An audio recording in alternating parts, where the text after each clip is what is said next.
প্রিয় দর্শক বন্ধুরা, উঠে আসছে এপ্রিলের শুরুতেই এই মুহূর্তের জন্য ব্রেকিং নিউজ প্রাথমিক থেকে ফের আবারও একটি গুরুত্বপূর্ণ খবর।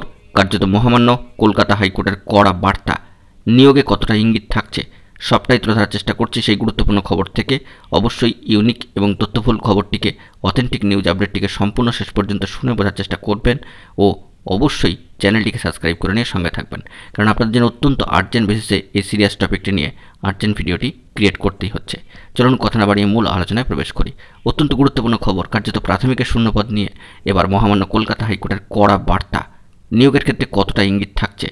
তাহলে মহামান্য কলকাতা হাইকোর্টের তরফ থেকে যে কড়া বার্তা দেওয়া হচ্ছে এবং রিপোর্ট চাওয়া হচ্ছে, তাহলে কি নিয়োগের ইঙ্গিত সামনেই আসতে চলেছে? চলুন মূল খবরে কি বলছে আমরা সেই বিষয়টিকে লক্ষ্য করবার চেষ্টা করি। অত্যন্ত গুরুত্বপূর্ণ খবর যে রাজ্যের কোন জেলায় কত প্রাথমিক শিক্ষকের পদ খালি রয়েছে তা জানতে চাইল মহামান্য কলকাতা হাইকোর্ট। গত বুধবার সম্মানীয় বিচারপতি রাজশেখর মান্থা মহাশয়ের নির্দেশ 17 এপ্রিলের মধ্যে কোন জেলায় কতগুলি ফাঁকা পদ রয়েছে সেই সংক্রান্ত একটি রিপোর্ট প্রাথমিক শিক্ষা পর্ষদকে এবার দিতে হবে।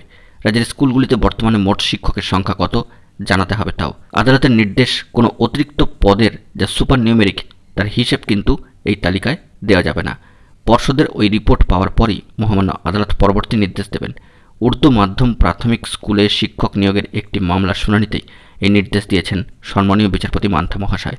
ওই দিন মামলাকারীর সম্মানীয় আইনজীবী সম্মানীয় সুদীপ্ত দাশগুপ্ত মহাশয় এবং সম্মানীয় বিক্রম বন্দ্যোপাধ্যায় মহাশয় জানান, নানান মামলার কারণ দেখিয়ে কেন যোগ্যদের চাকরি থেকে বঞ্চিত করা হচ্ছে সেই প্রশ্ন এদিন কোর্টে উঠেছে।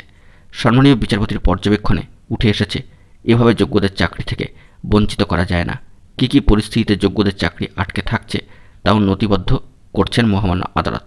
ওই দিন মহামান্য আদালতের পর্যবেক্ষণ, দুর্নীতি ছাড়া অন্য যেসব চাকরি প্রার্থীর নিয়োগ আটকে আছে তাদের বঞ্চিত করা যাবে না। এ ব্যাপারে পর্ষদের যথাযথ ভূমিকা পালন করা প্রয়োজন বলেই মনে করছেন মহামান্য আদালত।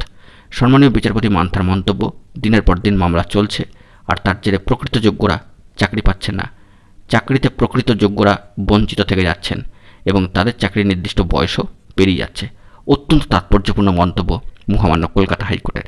কার্যত এবার শূন্যপদ সংক্রান্ত বিষয়ে কড়া বার্তা মহামান্য কলকাতা হাইকোর্টের। বন্ধুরা, বিষয়ে পরবর্তী ক্ষেত্রে মহামান্য কলকাতা হাইকোর্টের শূন্যপদ সংক্রান্ত বিষয়ে রিপোর্ট জমা পড়ার পরে এই বিষয়ে যোগ্য বঞ্চিতদের নিয়োগ সংক্রান্ত বিষয়ে কী খবরাখবর উঠে আসে সেই বিষয়গুলি আমরা পর্যবেক্ষণে রাখার চেষ্টা করছি।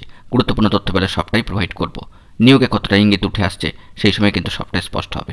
বন্ধুরা, এখন এই পর্যন্ত গুরুত্বপূর্ণ আপডেটগুলি পাওয়ার জন্য চ্যানেলটিকে এখনই সাবস্ক্রাইব করে সঙ্গে থাকুন। ধন্যবাদ।